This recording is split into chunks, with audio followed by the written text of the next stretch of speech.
సుమారుగా 5 లక్షల పైగా ప్రజలు ఈ కార్యక్రమానికి వస్తారని దానికి ఏర్పాటు జరిగినాయి.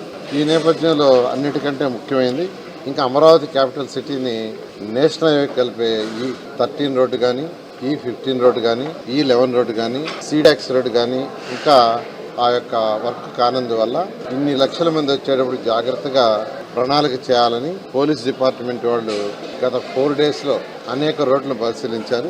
వాళ్ళు కొన్ని బాటిల్ నెక్స్ ఉన్నాయి, వాటిని క్లీన్ చేయాలంటే ఈరోజు పోలీస్ డిపార్ట్మెంట్ ఐజీ గారు, ఎస్పీ గారు మరియు వారి సిబ్బంది, అదేవిధంగా సిఆర్డీఏ సిబ్బంది వీళ్ళందరితో కలిసి యాక్చువల్గా విజిట్ చేయడం జరిగింది.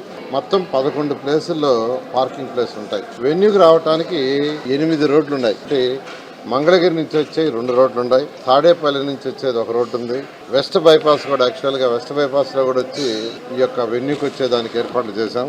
అదేవిధంగా తాడికొండ నుంచి 1 రోడ్డు, హరిచంద్రాపురం నుంచి 1 రోడ్డు. ఈ రోడ్లలో అక్కడక్కడ చిన్న చిన్న బాటిల్ నెక్స్ ఉంటే అవన్నీ క్లీన్ చేయాల్సిందిగా పోలీసు వాళ్ళు రిక్వెస్ట్ చేశారు. దాని మీద ఈరోజు అధికారులతో, సిఆర్డీ అధికారులతోనూ వాళ్ళందరితో అవన్నీ విజిట్ చేసి ఇన్స్ట్రక్షన్స్ ఇచ్చాం. 2 రోజుల్లో అంటే ఇవాళ రేపు ఈవినింగ్ అలా కంప్లీట్ చేయండి. ఎల్లుండి మార్నింగ్ మళ్ళా కంబైన్డ్ ఇన్స్పెక్షన్ చేస్తాం. అటు పోలీస్ డిపార్ట్మెంట్, సిఆర్డీ అని చెప్పాం. ఆ విధంగా యాక్చువల్గా వాళ్ళ వర్క్ ఆల్రెడీ చెప్పంగానే స్టార్ట్ చేశారు.